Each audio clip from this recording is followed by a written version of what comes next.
Hello, this is a quick overview to describe a little bit about the Raspberry Pi 4 image that I created and have supplied to a couple of hams for experimentation purposes.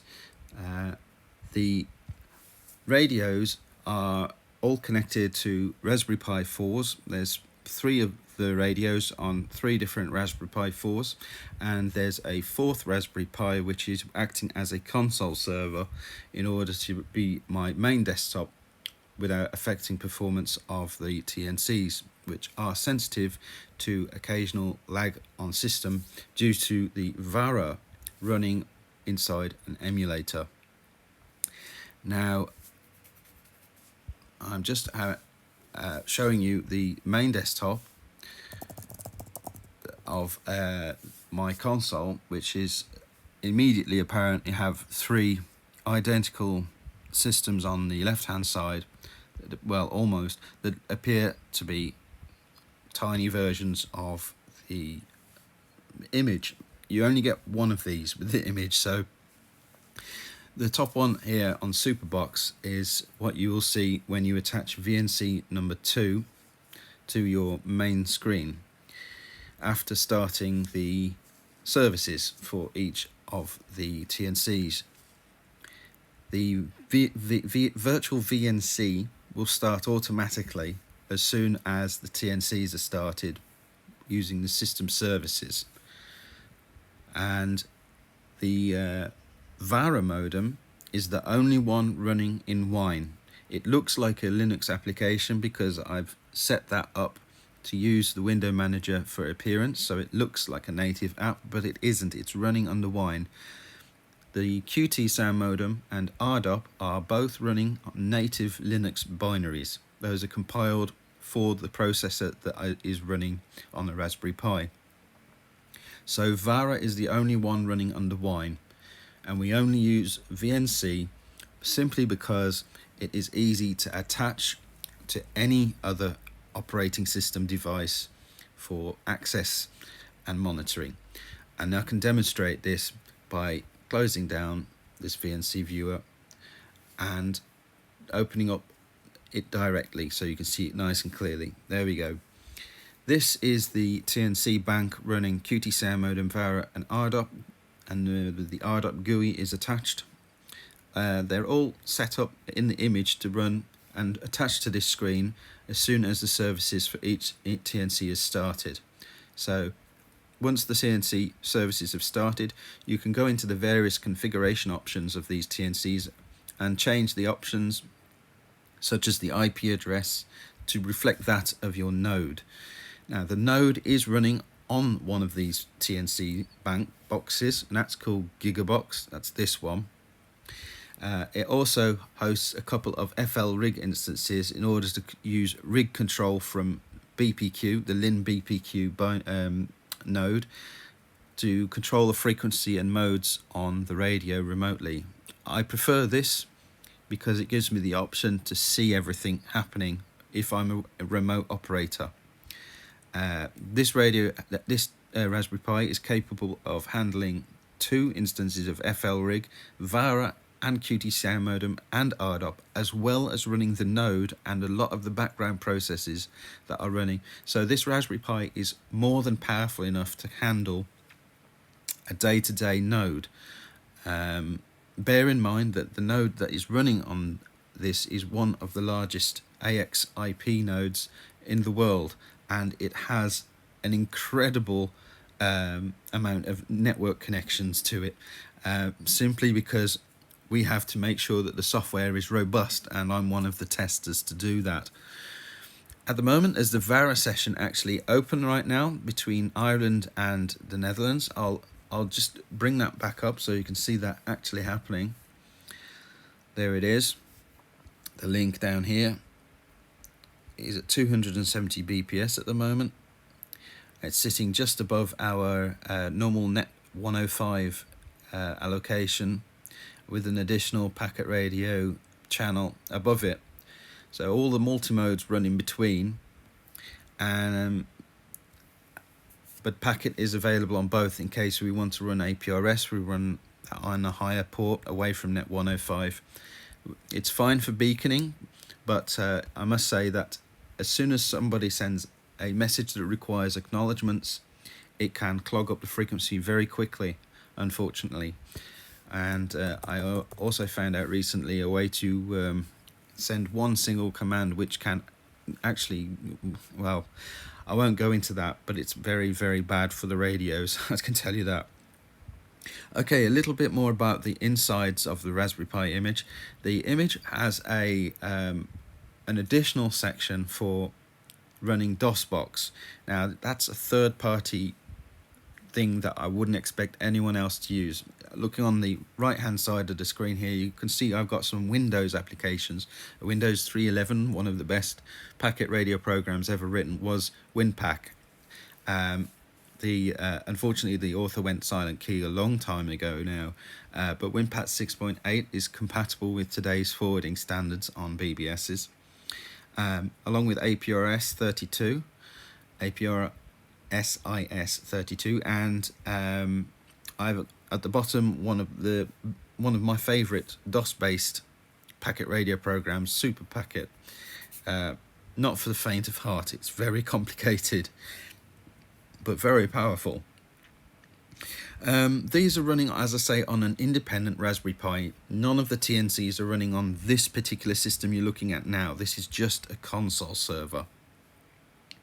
These additional programs do put a considerable load on the processor,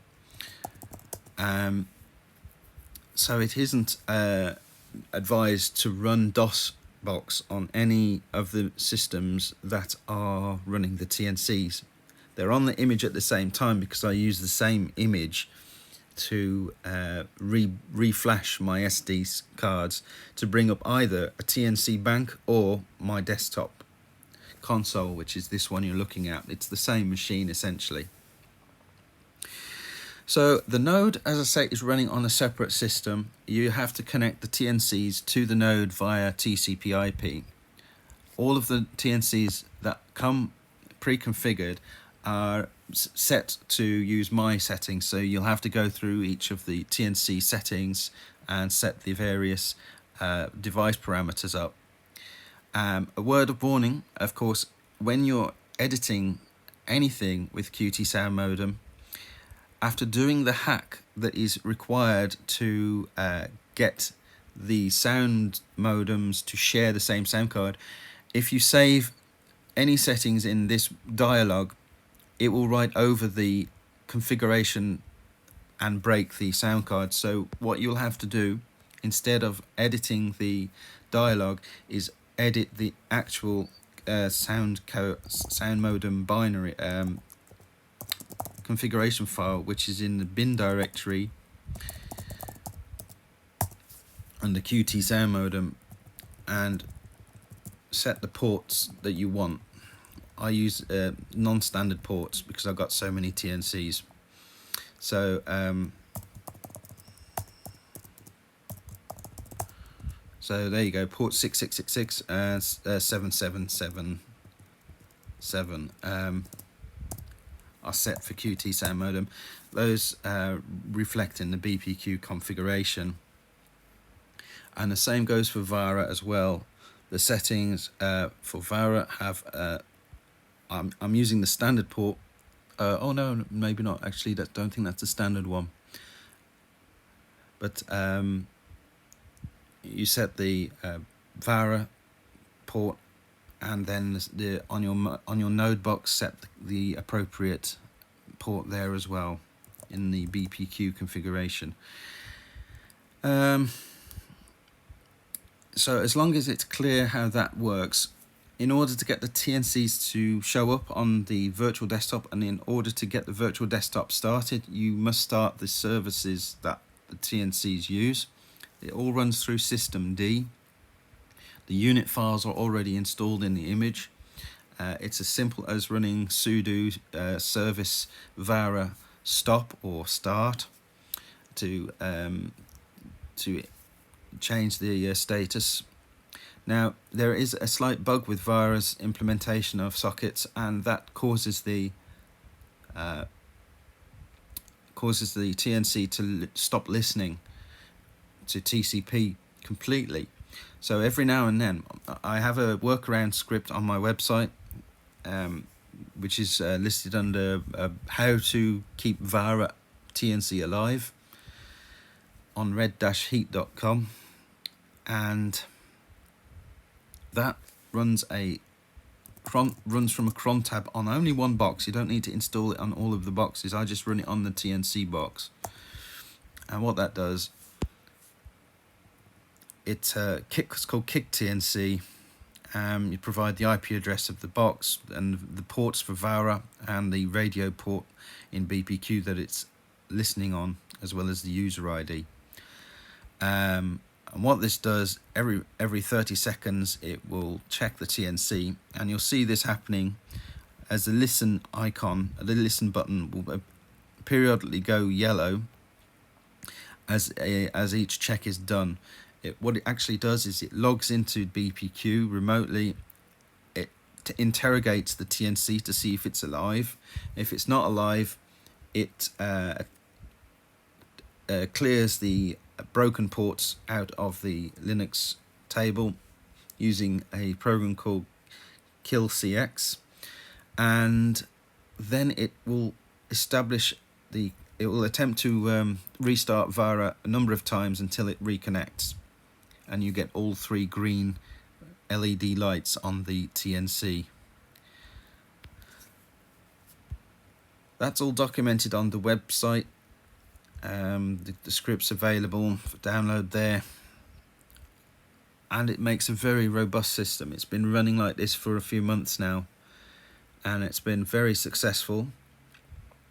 The only complaint I would say is with incoming connections, VARA does take a little longer to negotiate a link with a Raspberry Pi system than a standard Windows one, and that's down to the occasional latency in the audio, which can sometimes cause it to fail a connection. Retries should be set to about 20 retries on VARA for it to get through, and it seems to work very well, as was shown earlier as one of the connections came in. One of the benefits as well of running everything on the systemd is you can utilize remote shortcuts on operate on a mobile device. For example, I'm using iOS shortcuts here. This will allow me to manage my modems. I can stop QTSM immediately on all of my Raspberry Pis, just like that. For example, if I wanted to stop beaconing without affecting the other modems, so they're still listening, or I can do each individually as well. So all the modems, and all they do is it's running a remote secure shell command from iOS. I think you can do this in applications such as Tasker on Android, but it allows very, very fast control of multiple radios at once, with the additional benefit of being able to control via voice. So, for instance, using Siri to do the commands. I can't do that while I'm recording my voice on the same system, unfortunately, which is why I'm showing you the buttons. Just a quick example, if I wanted to stop all the modems on one particular radio, I can do that like such. Just one button push, a couple of multiple choice questions. It's possible to set that up on shortcuts. There they go, off they go. And a little status update, there we go. So the image is using systemd to manage those services for more than one reason. It keeps things stable and restarts services when things go a bit funky. And that's it. Well, thanks for watching. I hope you have fun with the image. If it works for you, that's great. If you have problems with it, have a look at the documentation I have provided on with the image itself. There is a couple of gotchas with this occasionally. The DOSBox stuff isn't covered, as I said. It's more complicated to set up as it needs serial port tunnels created on the node box, so that wherever you're running the node, you have to add additional listening ports that map to file locations for the serial connection from BPQ. They use SOCAT to do that. However, the TNCs themselves,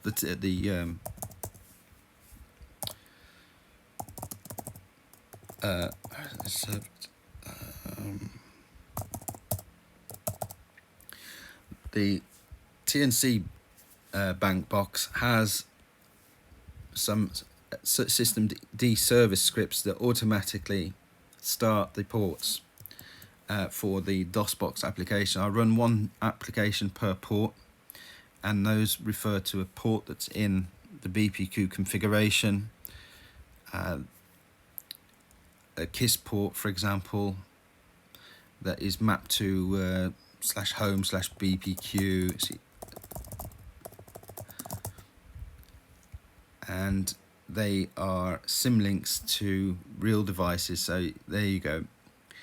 There's 2 for each one. Stay is so that the